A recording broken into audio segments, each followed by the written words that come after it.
అంతేనండి, ఎవరు వచ్చినా ఒకటేనండి. ఇప్పుడు ప్రీవియస్లీ మనకు చంద్రబాబు మనకు చేసింది ఏం లేదు, ప్రస్తుతం జగన్ చేసేది ఏం లేదు. ఎవరు వచ్చినా జనాలు ఇబ్బంది పడకుండా వాళ్ళకి మంచి చేయకుండా పడతారు, వాళ్ళు ఇబ్బంది పడకుండా బతకగలిగే ఉంటే వాళ్ళకి మంచి థ్యాంక్ యూ సార్. మీ పేరు? అవునండి. ఎక్కడి నుంచి మాట్లాడుతున్నారు? 2024లో ఎవరు సీఎం అయితే బాగుంటుంది?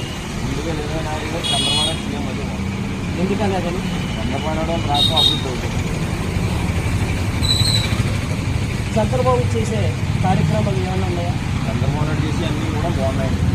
రోడ్లు బాగున్నాయండి, పేదవాళ్ళకి అన్ని నిత్యావసర వస్తువులన్నీ అన్ని రోడ్లు ఉన్నాయండి. మీ ఆటో వాళ్ళు ఏ విధంగా ఇబ్బంది పడుతున్నారు? ఆటో వాళ్ళు అన్ని రకాలుగా ఇబ్బంది పడుతున్నారు. రోడ్లు అంటే ఇబ్బంది పడుతుంది, బతకడం కష్టమైపోతుంది. ఆటో మరి నెలకి 10,000 వస్తున్నాయని అన్నారు.